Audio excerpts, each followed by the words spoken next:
Welcome, everyone, to the Sickos Committee podcast. We're coming at you with some crazy-ass energy tonight because we've had recording problems, but we are here.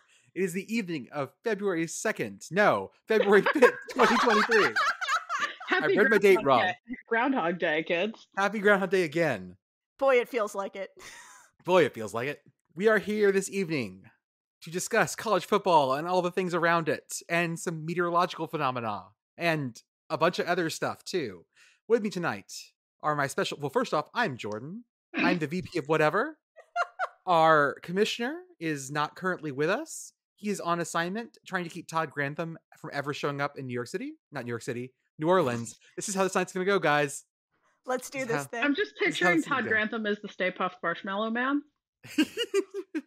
Don't think about him. What'd you think of? I thought of the nicest, softest thing I could think of. Todd Grantham. With me tonight, I have two very special guests, Beth and PittGirl, and maybe Andrew if his computer decides to work. PittGirl, how are you? I'm good. Yeah, today, it is February somehow, and I don't know how I feel about that. Beth, how are you? I've had a concert every day. It feels like forever, and I can't think anymore, and everything is atonal music to me. So I'm in exactly the right place for this here podcast. But you have some great news. You're in a new band. You got invited. I did. Yes, in the year of our Lord 2023, I have been invited to join a ska band. So, hell yeah. At long last. So Can I be your skanker? Absolutely.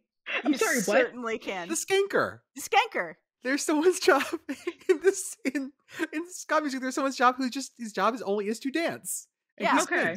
The dance is the skank. Yeah. Yeah. I see Andrew, but can he? No, we cannot hear Andrew. Great. This is great. Love it. This is perfect. We're pushing on. Yep. So yeah, very sax ska band. This is happening. Oh, That's best great. hogs. Yeah. Those Oh yeah. hogs. Come on, if you're putting me on any instrument, it has to be Barry sax. Yes. You always want to have like an energy guy, and that's the skanker. Okay. Yeah. That Usually- is a word. That is a choice of a word. Yep. And Usually ideally, wearing you checkered want Vans. If you want checkered Yep. Vans, that's usually Yep. what he wears to skank in. yeah, and plaid, but not where you think there should be plaid. Yeah. And like safety pins where there shouldn't be safety pins. The really and- big one. The really big safety. Oh pin. yeah, like the child diaper super safety pins. Yeah, That's yeah, exactly yeah, what yeah, you yeah. want. And you want them to be skanking close enough that they kick the monitor in front of the stage at least 3 or 4 times. Yeah, basically, what if you were self-sabotaging? Ska is about self-sabotage, and you have Yep. someone on stage whose job it is to make your performance more difficult.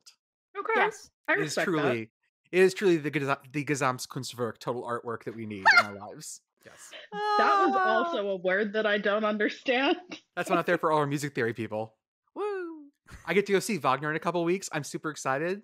I'm taking Alana to the short opera. We're only seeing the one that's 2.5 hours long. It's the prelude to the other operas.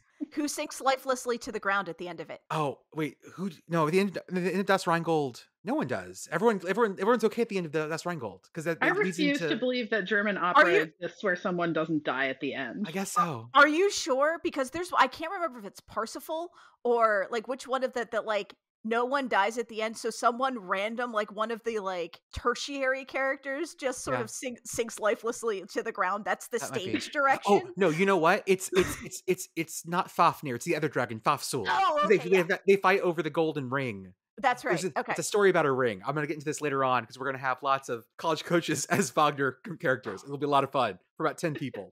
Super excited. Super excited, Beth. We got on this one. I'm so excited. Like I said, Kamish is on assignment. He is currently trying to keep Todd Grantham out of New Orleans. We wish him the best in his effort. Todd Grantham was also kept out of Alabama, but we'll talk about that in a bit. Friends, 2 weeks ago, I slandered West Virginia. And this week, I have angered the Pitt side. Because I have found out, despite much argument to the contrary, Panthers aren't real. Panthers are not real, PittGirl. Go off. Panthers aren't real only insofar as like all words are social constructs. So you could argue that everything's not real, actually. True. Oh boy. It is. It's Sunday night. I'm feeling nihilistic. Let's go. Yeah, good. It's a social construct. Words don't have any actual they're all socially constructed. I am reading a book that's tangentially about this right now, so that's not a thing. Oh, Andrew. Hi, Andrew. Yeah, shout out to Babel by R.F. Kuang, which is very good. Okay. Anyway, yes, it is technically true that the word panther does not refer to a specific animal outside of what may also be called a mountain lion or a puma or a cougar. That But is that thing true. And it isn't is even a not part of the panther. genus Panthera. I know. Or the family Pantherinidae, whatever it is. Yeah. Pantheridae, whatever it is. Okay. Some of this is also just because like people named animals things before Carl Linnaeus started naming animals things, and That why is are we true. assuming that he's the authority on animal names? Strong point. Again, names are socially constructed. We can name whatever we want, whenever we want. Thank When you. I think of a panther, I think of the Jungle Book. Yeah, Bagheera is Bagheera's a Bagheera? black panther. Yes. And apparently a black panther is like a subtype of jaguar or something. Yes. Or like it's Yes. in that Melanistic. family. They're a melanistic jaguar. There we go. Words Yes. are hard. There are also melanistic leopards, which make things further confusing. Okay. Yes. But tigers, lions, not bears, Not bears. jaguars, leopards are all genus Panthera. Yes. Panthera. And so are tigers. And so are tigers. The genus and species name of the like Bengal tiger is Panthera tigris. Ooh. So yes, but cougars, mountain lions, etc., whatever you want to call them, do not fall in that genus because they are smaller, and also because they're like not as closely genetically related, I assume. But we call them panthers because we just say things. Because words don't mean it's 2023 and words don't mean anything anymore. They never Right. did. Yeah, they're pumas, technically. Like that is their like subheading name. They're also way more successful predators than anything else other than house cats. And the like little adorable, like the sand cat, which is the statistically most successful predator. And they're so Really? cute. They look like house cats. Yes. Oh, they're adorable. Huh, And then okay. yeah, they're like Is it still not working? No, yes. Now we can hear you. I heard you. Wait, am I here? Yes, You're you're here. we did it. Yay! I don't know what I did, but I fixed it. We did it, gang. That's the best way It of was the fixing sand things. cat. It was the mention of the sand cat. This is perfect. Magic sand cat. So, can I just like declare one of my cats a panther? It feels like it. Okay, that's fair. It's in whatever Felis is, like how far you have to go back up to hit Felis. I'm thinking Jinx is the panther. I like it. That's the panther. Okay. House cats are just tiny tigers that live in your house anyway. Oh, that's true. Oh, I understand that at some point I will die and they will eat my face, and I'm fine with that. It's fine. That's the contract we have made. In what order? Which one's gonna eat my face first, or like? I mean, answer that as you want. Okay, so I'm assuming I will die first, and then they will eat my face. But it is possible that they will get bored. Yeah. I'll get that. The reason I found out about this, I went down this rabbit hole, was because I found a picture or some video from an early Rose Bowl where Pitt played Washington. Mhm. And I found this video that made the Pitt Panther look like a cryptid because it's a really scratchy video and he looks like he's just going to come eat people. And then I found out that Panther costume was made of 5 different mountain lion skins. Yes. Mhm. So when one of our followers said it looked like that Pitt Panther had killed the Nittany Lion and worn his face like a mask, that's probably true. Yeah, who's to say that we didn't? Yeah, it's actively horrifying. It is. Good. It's great. Like Good. I just Hear us. I love the picture of him next to the mountaineer and like The beardless mountaineer is actually way more disconcerting than I thought it would be. A beardless mountaineer. They couldn't find one fucker in West Virginia in the year 1930 whatever with a beard. like I also love the fact that he's very clearly just wearing his own work boots and his own work pants and just like a non-dyed buckskin vest and a coonskin cap, and I'm like, oh, you could be any number of my cousins. And not great gun safety, I won't lie. He is not showing that great gun safety off. Listen, it's totally fine. Whatever passed for gun safety in the 1920s and 30s. Let me remind Not you actively shooting you. Yes. that one of my 2 cousins who may have posed for the Mountaineer statue in Charleston is named Rimfire. Yes. Someday we can get into that. Let's talk about some Sickos meteorology real fast. First off, last week sucked because I was fucking iced in for 4 days with a 4-year-old, and it was really fun the first 2 days, and it got a lot less fun the next 2. Hard to play in ice. Hard to play in ice. Yeah. He did ask me to go sledding with him, so we dragged a lid of a Tupperware thing, or not a Tupperware thing, a tub of clothing A down the Rubbermaid street. bin. Yeah, that's it. Dragged him down the street on that, so that was a ton of fun. He was the one, I'm usually way more sure-footed than him, being, an adult. So usually I'm about, I walk on the rocks and everything, he's a little more cautious, But for some reason, those rocks were fucking iced over and he wanted to jump on them. Because if he fell, it was really close to the ground. And when I fall, it's not. Mhm. Also, I could see trying to get him to figure out how to dial 911 to get me to the hospital. So you were just kind of like towing him on the Rubbermaid lid? Yeah. So you didn't take him sledding, you took him skitching. That's okay, whatever it is, yeah. Our hill, we have a little hill at our house. Like, our front yard's a slope slightly. I pushed him down that into this street. No one told my wife. The street was clear of cars. The actual part I want to talk about, though, is what happened on Mount Washington, New Hampshire. Y'all don't know, Mount Washington is the windiest place on Earth, has the highest recorded wind speeds, and tends to be a lot colder than the area around it because it's up so high. In the Northeast on Friday, I believe, there was this huge Arctic front that pushed through. Yep. And it got to negative 47 actual temperature, but got down to negative 108 wind chill. Damn, that's cold, y'all. Yeah, no thank you. Yeah, that's walk to your mailbox and die weather. They were saying that about it exposed, you had about a minute out there before frostbite hit. Yeah, I saw a TikTok of somebody who lived in Boston, like, go out on their deck with a wet t-shirt and hold it out in the wind, and it was frozen solid in about 90 seconds. The other interesting thing was that because hot weather pushes up our atmosphere and cold weather tends to shrink it, so it was actually to the point where the top of Mount Washington was above the troposphere and getting stratospheric winds. The tropopause actually was beneath the rim of the mountain. So the top was actually getting stratospheric wind blasts, which, yeah, that's pretty high. Some meteorologists were having the best day. They were having the best day. And also found out a lot of weather nerds follow us. Surprise, surprise. I'm shocked. Fucking shocked. The thing that is interesting to me about that, though, is like, why does that happen on Mount Washington and not elsewhere? Because in the scheme of mountains, Mount Washington is not especially tall. So right. Yeah, so I did a little bit of a dive on this, and weather nerds like actually do get at us on this one because this is a thing I would love to know more about. But from what I understand, because of the topography that's leading up to it, specifically like what the Great Lakes are doing in terms of like flattening things out, you have a really nice wind tunnel thing. And Mount Washington is clustered with 3 other peaks, but has this really nice slow slope leading up to it. It's really more of like a humped mountain, like more like what we see in the Alleghenies. So you get like that really slow compression over the top of it that's also right up north in just the right place and gets the lake effect everything. So it's just like it's in the perfect place for something that's almost like short Kilimanjaro kind of. Yeah, for a mountain that you can drive up. Yeah. Or train up. It's not like getting to the top of this mountain is a big deal. Lots of people go up to the top of this mountain. Not this time of year. I'm still getting that bumper sticker. I love that. Hopefully not this time of year. Yeah, every time, though, and we talked about this before we started recording, I see that bumper sticker and I think about Mount Washington and Pittsburgh, and I'm like, that is not really that much of an accomplishment. It's a big hill. Yeah, like I've done outdoor weddings up there, guys. What are you getting so excited about? No, but in Pittsburgh would be Mount Washington? Washington, that's right. Yeah. The Phantom R. Yeah, well, you got Mount Washington, and then you have Lil Washington. It's a beautiful language. Language of poets. Language of poets in love. Yinzer.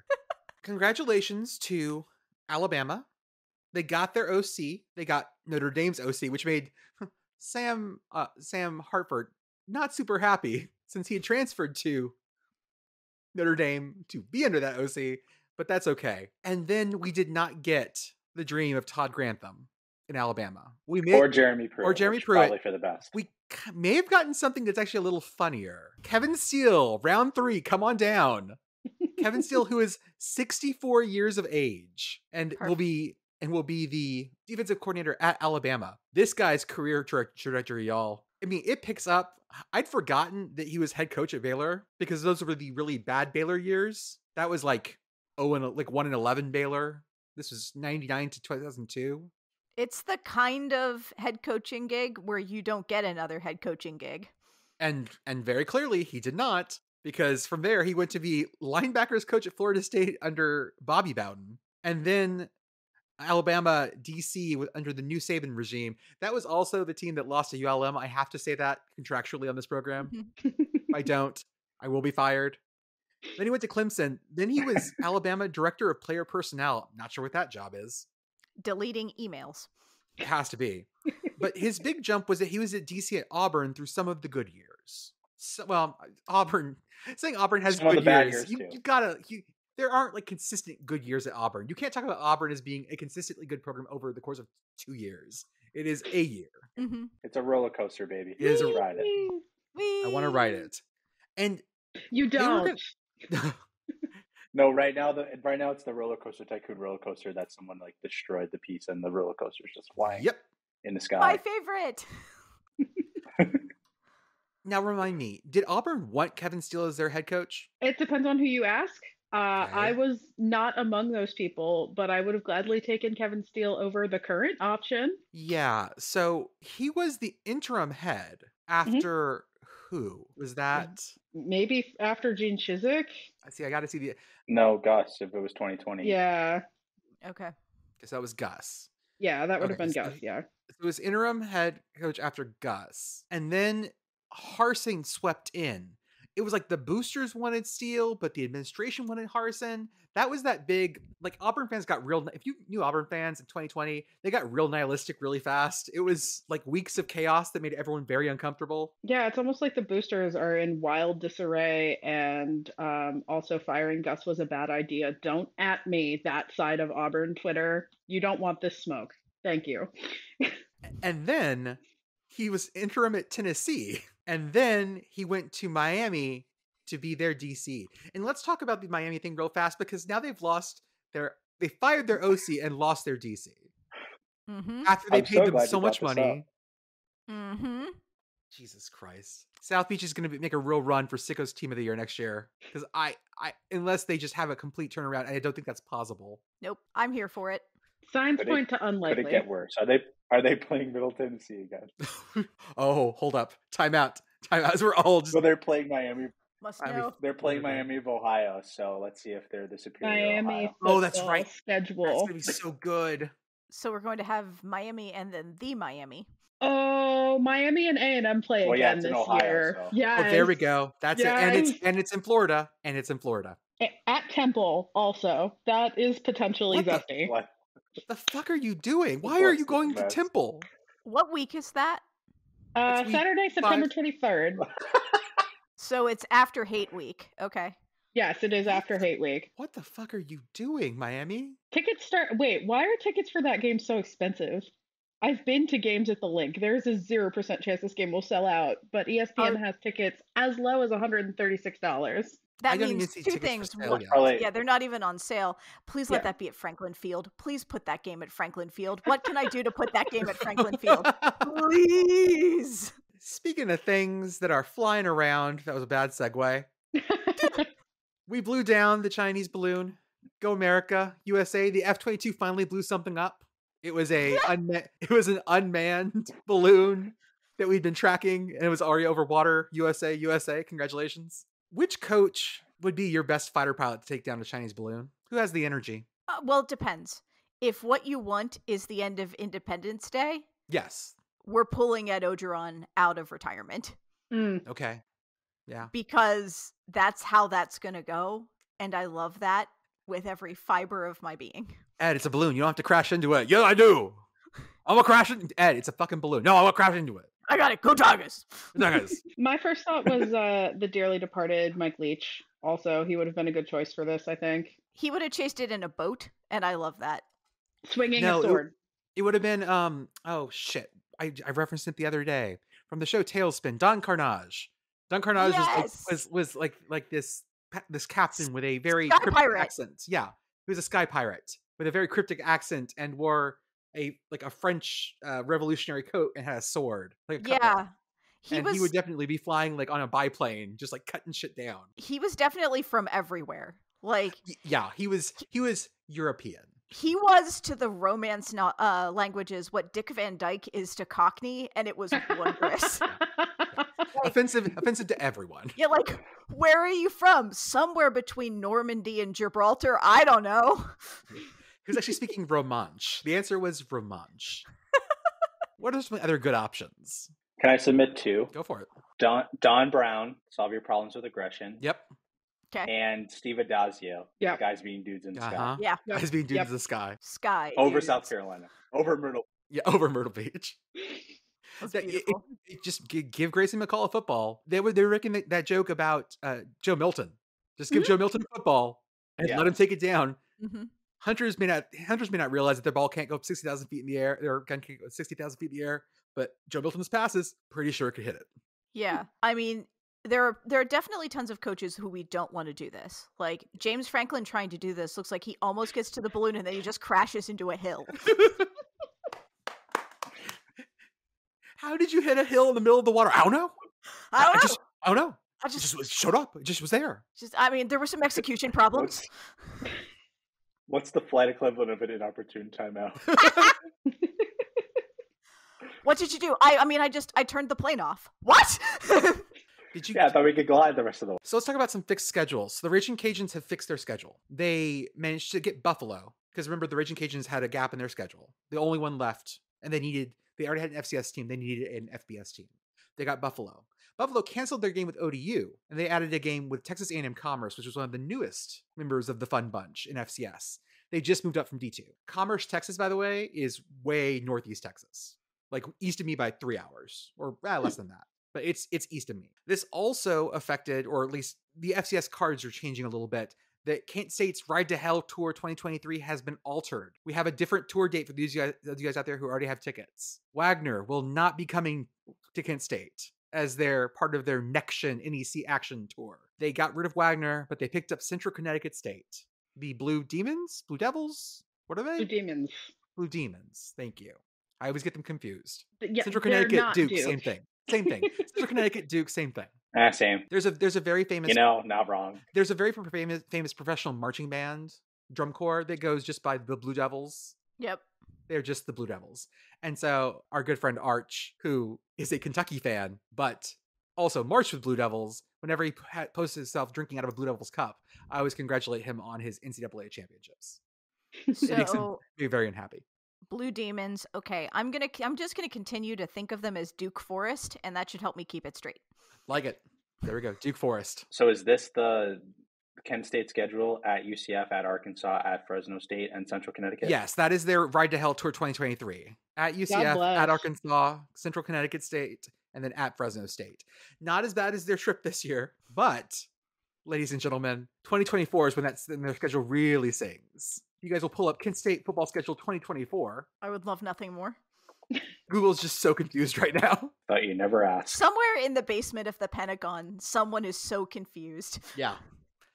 Oh no. They are playing Pitt at Pitt. Ah! Woo! They host St. Francis U, the Red Flash, at home.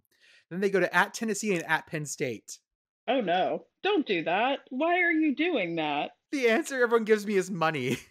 I mean, yeah, but I know Pitt's not paying them that much. In 2026, they don't have their 2025 schedule, but in 2026, they are at Ohio State.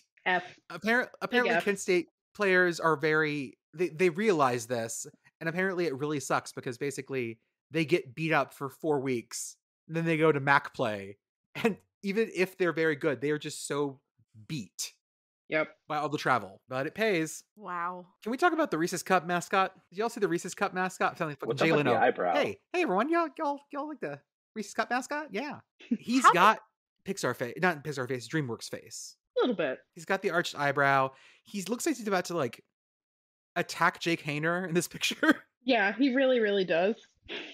Leave my man alone. Is one of the cheekbones higher than the other? It's hard to tell in this picture. I can't he's tell raising his eyebrow and the rest of his face is kind of going with it. So yeah, I'm going to show you guys in the Discord an old version of this mascot, and I want you to tell me if this is blackface. Uh-oh. Ah! Oh no. Ah! Oh, I remember him. That's not the color of a Reese's. So it's no longer chocolatey. It's dark chocolate. It feels racist, and I'm not sure why. I think some of it's the lighting, because I definitely have seen that mascot at Hershey Park, and it's not that dark in person. Also, this is dark mallow cup erasure, and I will not stand for it. Those are gross. Yeah, they're fine. Okay, here's a photo outside. Don't eat candy from places with really nasty labor disputes, guys. I'm just saying. The pants, the brown pants. Yeah, it's the shoes for me. Not good. Yeah. Fucking clown Not shoes, literal good. Clown shoes. PittGirl, sing along if you know the words. Hershey's chocolate, Hershey's chocolate, Hershey's chocolate world. I think that was the music when, like, the first time I went there when I was very, very small, and they have since remodeled it at least twice. I'm really glad that I don't feel super old, because that was definitely what they were playing when I was, like, graduating high school. No, you have to flip it when you were super young. Ugh. But yeah, the newer version just has Pixar face with the jacked eyebrow. It's really... What is that? What was that? I think he's getting water or something. Leave it in. This is Foley. Okay, This is Foley. I didn't mute. Fuck. This is Foley. It's like an old radio show. If I mute, I'm never going to come back. The best part about it is with the slow waveform, we're just stuck with like this blob that's now just slowly creeping across the screen. This is wonderful. So I love our podcast. It's great. It's always normal on the Sickos Committee podcast. Always. If it were, it would be so boring. No one would listen to us if it were normal. So yeah, I think he has very much DreamWorks face, and he just looks menacing. Everywhere I've seen him, he looks menacing, and I love him. It looks... I mean, at first I was wondering if the mascot had gone in like a now he's really seen some shit direction. Mm-hmm. But it's more like he's discovered that he could become a libertarian. There's an ungovernable menace about him now that wasn't there in the halcyon days of before. I like the idea that he's seen some shit. And it's no longer like I've seen some shit and I don't want it. It's like I've seen some shit and I want more of it. Yeah. Hey, you're a freak and I want some of that too. That's what those eyes are saying. He was making eyes apparently at the Oregon Duck, so that actually all works out. That all tracks really well. All right, yeah. That's canon. What do we do if we introduce the peanut butter cup to Gritty? I feel like this only ends poorly, but I want to see it also. Watching Gritty pal around with the other mascots at the NHL All-Star game was beautiful. Mm-hmm. Just because he's clearly the star, but like you can tell he's like, people told him to like back that shit down a little bit. Apparently, like when he was first introduced, the other mascots were like very like we're thinking he was getting like, you know, too much of his. Katie Nolan covered this one, and when she used to have her show, like he was way too popular, and all the other mascots were talking shit on Twitter. Like, oh my god, like mascots were being petty as fuck on Twitter. That's wonderful. I mean, that's what Twitter's for. Hey guys, what about me? Right, but then I saw a hug between the New Jersey Devil, who has a 6-pack and is super ripped for no reason. Why do you? Yeah, that was weird. Why do you? I didn't like that. Why do you ask for the mascot costume with the 6-pack? You're gonna put a shirt over it. He always wears a shirt until he doesn't, and then it's weird. Then why does Gritty have a belly button that occasionally changes colors? He usually wears a shirt too. Okay, so it does change color, right? Like I don't feel like I'm crazy. Yes. No, okay. It changed color. It changes colors. For what reason, I do not know. So like a mood ring. Yeah. So now all I want is I want a butter sculpture of the Reese's mascot and Gritty. Yes. But with still Reese's, the best barn show butter sculpture. Like taking a bite out of him, with a bite actually like carved out of the Reese's. Out of the Reese's or out of Gritty, because yes. I could see this going both ways. Both. Oh no, both. I got made fun of the other day because when I don't think about it, I say both with an L in there. I don't know what that is. I say both, and I got made fun of the other day about that. I think I say that too. Both. You do. Both. Is that a Northeast thing? I don't know. I have to really think about both. Many Bothans died bringing you this information. That's all. I have to go to that. I think that's pronounced Bothan. God damn it. We're back to Jordan can't pronounce shit. God damn it. We never left. Many Bothans died. Beautiful. For this week in Sickos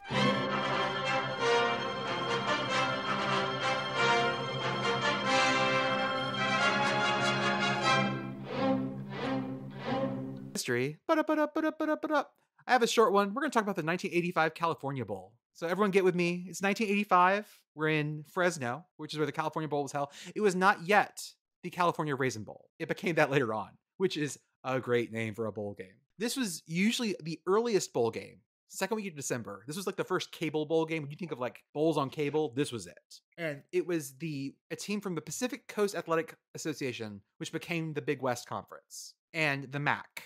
And usually it was champion versus champion. And this year we had undefeated Fresno State with a win at Oregon State versus an undefeated and 20th ranked Bowling Green with a win at SEC Kentucky. I'm going to tip the hand on the end of this game right away. Fresno State beat Bowling Green 51-7. Ouch. This game was called the Bowling Green Massacre before there was a Bowling Green Massacre. Oh no. Okay. So this game was brutal. I'm going to read you some excerpts from the Sports Illustrated article about this game, which was lovingly called "Call It the Blowout Bowl." Oof. When Sports Illustrated spins ink on your game, that tells you something went wrong. Interesting thing here, Bowling Green had committed 5 turnovers all season going into this game. Oh no. They had 8 that day. Oh God. The Bowling Green coach, his name was Denny Stoltz. Denny Stoltz had already gotten a new job in San Diego. So during practice, he actually flew down to San Diego to accept his job and then flew back up for the bowl. Bowling Green's coach didn't have his head in the right spot. I'm going to read you the opening paragraph of the Sports Illustrated article because it's great. This is by the Sports Illustrated staff. There is no author given to this. As darkness and fog slipped into the San Joaquin Valley last Friday evening, Fresno State University coach Jim Sweeney gathered his football team on the practice field and asked, "What did Plato say 3,500 years ago?" And the players responded in unison. Plato said, "Take charge of your life. You can do with it what you will." The coach looked pleased at the recitation. So what if Plato actually lived only 2,400 years ago and probably never said anything like that? No matter. Sweeney loves the sentiment and insists his athletes do too. Perfect. This is like the thing in Animal House where Bluto goes, "Did we give up when the Nazis bombed Pearl Harbor?" And everyone else just says, "He's on a roll, let him go." Yep. Let him go. Yep. I just want to imagine the long snapper just turning around and going, "Wait, Plato only lived 2,400 years ago." Just shut up, let him go. Classic major long snapper. Let him cook. Yes! It had to be. Or punter. It was some specialist. Some grad assistant. Because he's the only one on the team with glasses to go, "Well, actually." Yeah, and he's just sitting there like, I mean, I guess you could translate the Greek that way, but I don't know why you would. Actually, theos can mean 2 things. It's both a sense of longing and a sense of longing for home. Fucking Latin majors. Does it count if you're going, in this declension, you're going towards the object? This is 5th declension, not 6th. I know that's wrong, fucking Latin nerds, okay? I didn't do Latin. Don't at me. I don't care. Can you tell I've been hurt by this before? No. Why would you think that? Yeah, I know. The next day, the players went out and did Plato proud, assuming he would have an interest in the California Bowl. The first in a...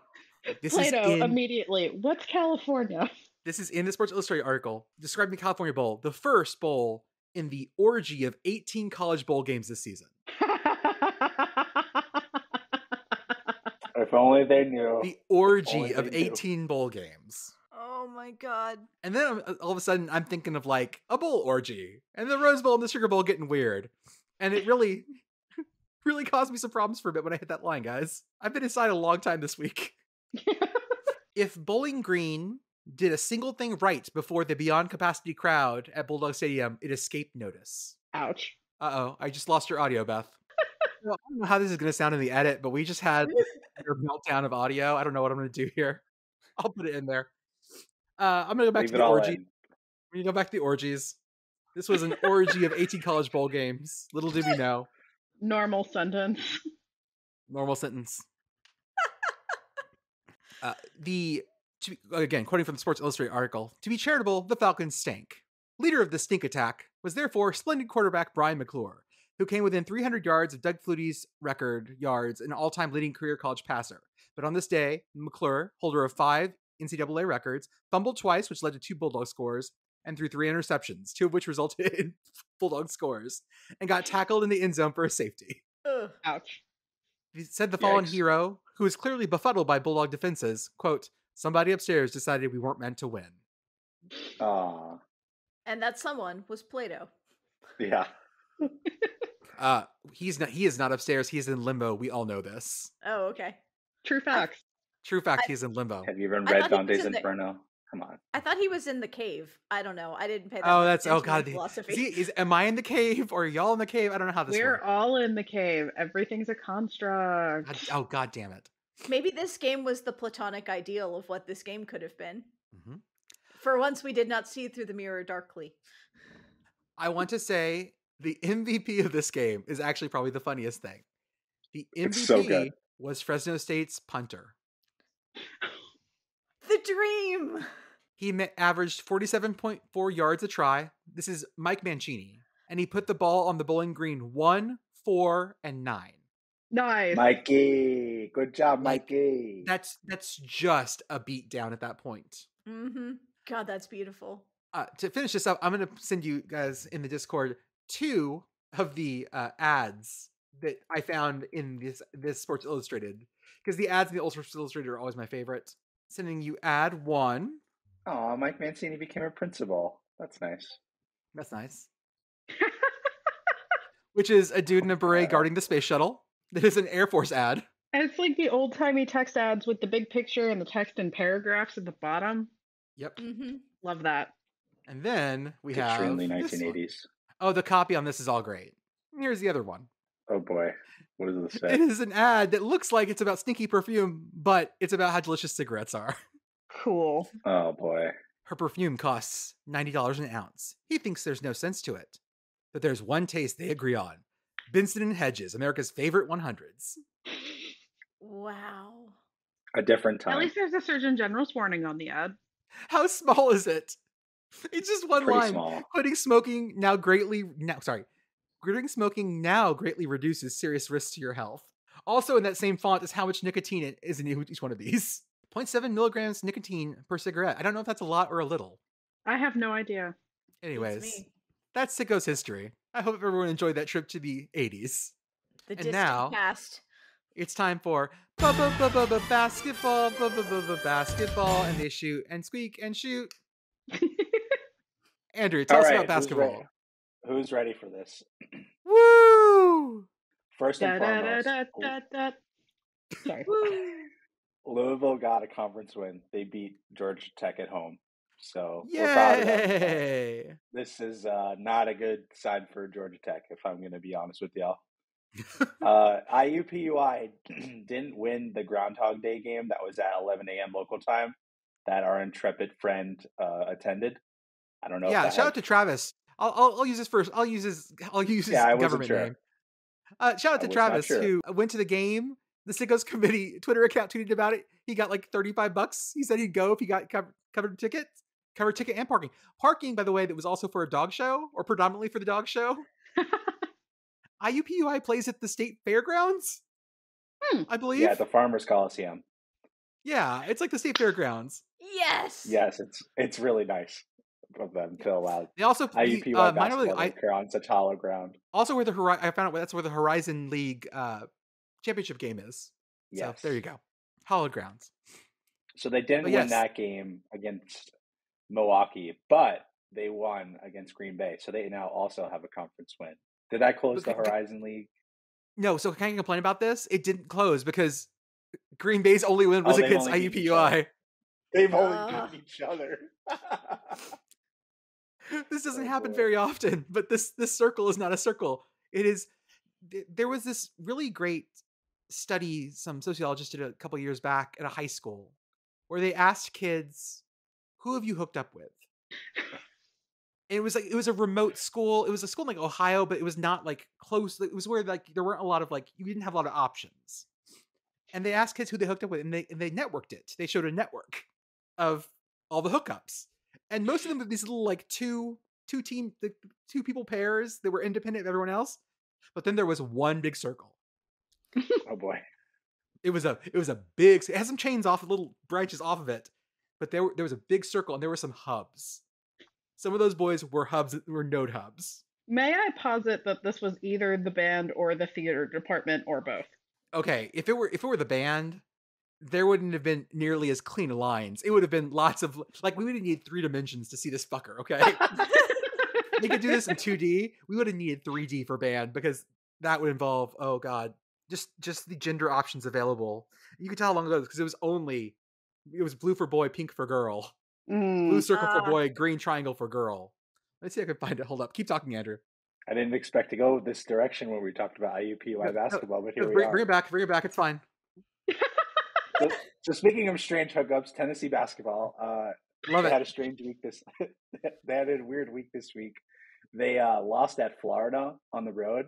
They never really had that one going. And then on Saturday, they played Auburn, and they won 46-43, which is a delightful score of a basketball game. At one point, Auburn had a 9.5-minute scoreless streak, and then someone hit a 3 from the Tennessee logo, which was amazing. Ooh. So that was a great game, enjoyed by all. I was listening to it on the radio at the gym, and the announcers were apoplectic and saying, "Wow, this game is not good." It was very funny.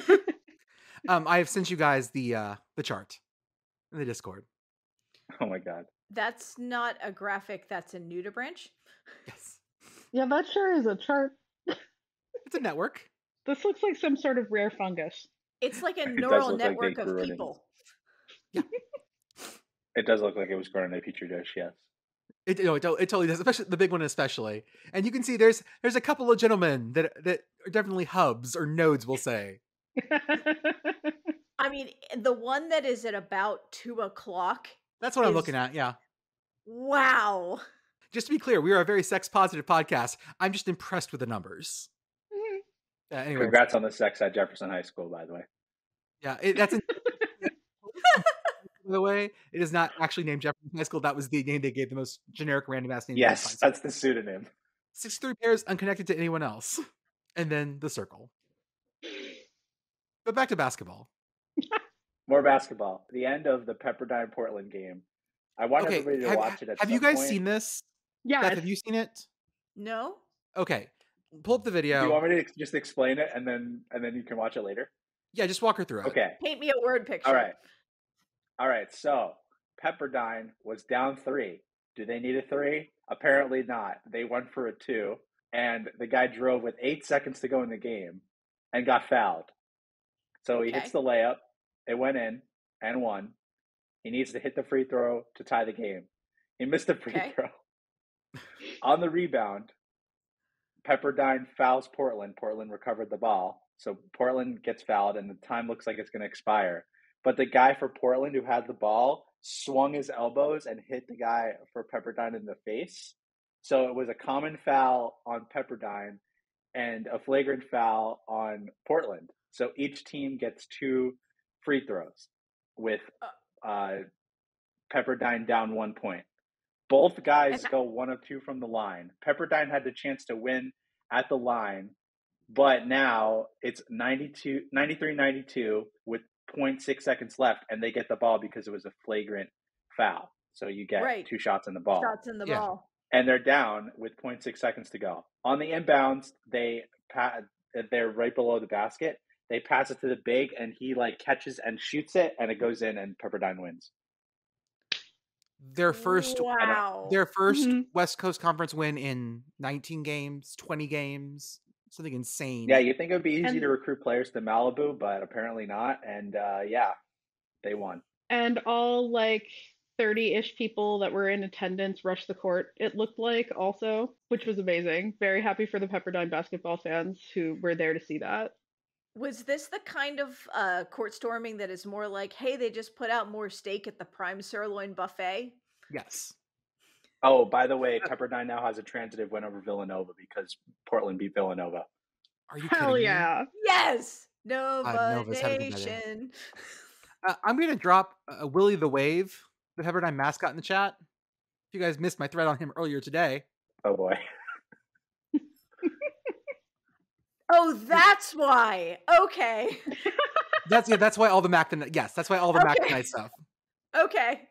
That's the old one had the glasses. The newer one doesn't have that. But I want to show you guys 70s Willie the Wave because he was great. Or this is early 90s. Oh. That's so much better, though, because the thing that's disconcerting about current Willie the Wave, the most disconcerting thing about him is that he's fuzzy. I was going to say his chin. I mean, it's also his chin, but it would be less disconcerting. 4 dimples on his chin. He has 4 dimples on his chin. Now, PittGirl, they had a fuzzier Willie the Wave before. Ah! Oh no! What is that? That's a Yeti. I think that's Willie the Wave. That's a Yeti. Are you sure that's not just cotton candy? That's a Yeti with a pompadour. I've seen a Yeti with a pompadour, and that's what that is. I have to say though, I love our beloved Green Wave, but this angry wave kind of fucks. That's a much angrier wave. Homefield licensed Pepperdine and only make shirts with this logo. It's so good. Apparently, they also had a pelican at some point. It was just a thing, like you do. They also had King Neptune for a while as well. I'm gonna throw a picture of that. This was much less interesting. Yeah, it's fine. It's not great. Yeah, I don't. We all know that Green Zoe Papa 101 Smurf. was filmed. Zoe 101 was filmed on the campus of Pepperdine, so special place in my heart for Pepperdine. Shout out PCA. This looks like what was it from Futurama? Slurms McKenzie. Yes, that's what I was thinking too. Are there any other mascots who wear flip-flops? I was just gonna ask that. He's wearing fucking flip-flops. Perfect. I can smell him from here. Oh yeah. I know what he smells like. Yeah. I know how much sand are in those shorts. Yeah. No, like this dude is equal parts patchouli and banana boat. Slow clap on that one, Beth. I loved it. Oh, God. Feels good. What happened? What was the Syracuse quote? Oh, all right. Yeah. So, you want to cover this one? No, you can cover it, but I'm going to go off later. That's fine. Okay. So, Jim Boeheim is an ancient man who should probably retire. I'm looking up his age as we speak. He is 78 years old. He said, to quote, "This is an awful place we're in college basketball. Pittsburgh bought a team. Okay, fine. My big donor talks about it, but he doesn't give anyone any money. Nothing. Not one guy. Our guys make like $20,000. Wake Forest bought a team." Sorry, that's very funny. Miami bought a team. It's like, really, this is where we are. This is really where we are, and it's only going to get worse. So we have anointed Syracuse as broke boys for sure. And PittGirl, do you want to cover the Pitt angle to this? Yeah. Syracuse broke boys. Also, if you think Pitt bought this team, I'm very happy with Pitt's current accomplishments, right? But our roster is like mid-major transfers nobody wanted, and some like random twins from the Canary Islands. So yeah, no, very funny that Jim Boeheim thinks that we bought our team when I guarantee you, yeah, no, the Golden Panthers are gone. They do not exist. We are not paying players at that scale anymore, and haven't. Diaz Graham. Yes, Jorge. the Diaz is Graham. Also happened tonight. I don't know if you guys saw it. Breaking news, breaking news from the Grammys. Bonnie Lynn Raitt won Song of the Year. And a lot of people are in the comments of this picture post going, "Who is that? Who is this person?" Children, we need to have a talk. I know who that is. Yeah. Hooray! One of us. So Syracuse's broke boys is what we're all saying. Yep. Bitch behavior on Jim Boeheim's part. Yeah, I suggest Jim Boeheim continue to cry and maybe give up coaching and like relax on a beach somewhere. Especially when there's like 864 reasons why like Jim Boeheim doesn't get to talk shit to anyone. Yeah. What games do we have coming up this week, Andrew, that we should be keeping our eye on? Oh, I did the preliminary piece. So the top 4 games, I would say Notre Dame at Georgia Tech, very sickos. Wisconsin, Penn State, the loser of that is probably off the bubble, I would say. Okay. Northwestern Ohio State. Ohio State is now 11-12, and that's pretty sad. And the Iron Bowl of basketball is on Saturday. Alabama is going to Auburn. And I'm hoping that the last game that tips off on Sunday, which is SMU Wichita State, I'm hoping that it goes like 3 or 4 overtimes so that there's overlap with the Super Bowl. Great. I just want to say that to me, it feels like it should be illegal for Alabama to also be good at basketball. Yeah, this feels wrong. It's weird. I don't like it. Has Alabama ever been... Sorry, this is clearly my knowledge. Has Alabama ever been good at basketball? Is this a thing that happens? Not this good.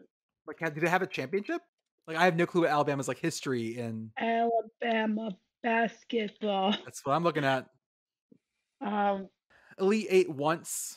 No Final Fours, no championships. Okay, so what they're is the like pre-tournament Premo Peretta. They've missed. They've been in the tournament 23 times. Okay, so they've been ranked in the AP Final Poll 16 times. So no. Okay, so not great. I found something incredible. Yeah. Oh, good. This professor Patrick Primo and Phil Peretta researched the early history of college basketball and have created a power poll that does an end of year ranking back from when the NCAA tournament did not exist. So the first year of the NCAA tournament was 1939. So they went all the way back to 1895 to 1896 through 1947, 1948. And Alabama is apparently the champion of this analytics-based poll in 1930.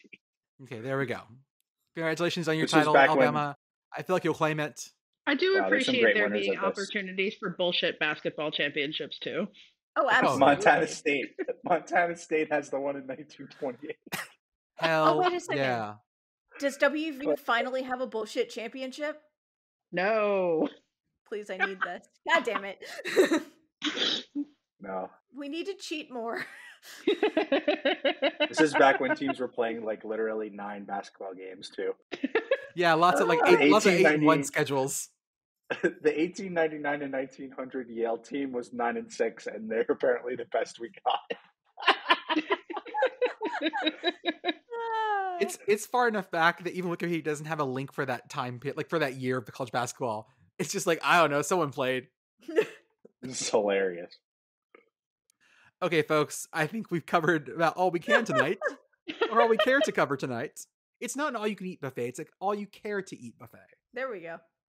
We'll be back on Tuesday, and I am planning on having a Super Bowl show, but it's going to be a very relaxed and whatever show. So we will talk about that later on. Yeah. More so than this, PittGirl. More so than this. Even looser framework. Yeah, we're not going to bring our usual level of intellectual vigor, so... So hopefully the hate will be gone too. Hopefully the hate will be gone too. We'll see everyone. Can you say that? And that just brings the hate further in. God. Yeah. Quick, and before something. Oh yeah, hopefully we'll see everyone on Tuesday. Love you. Bye.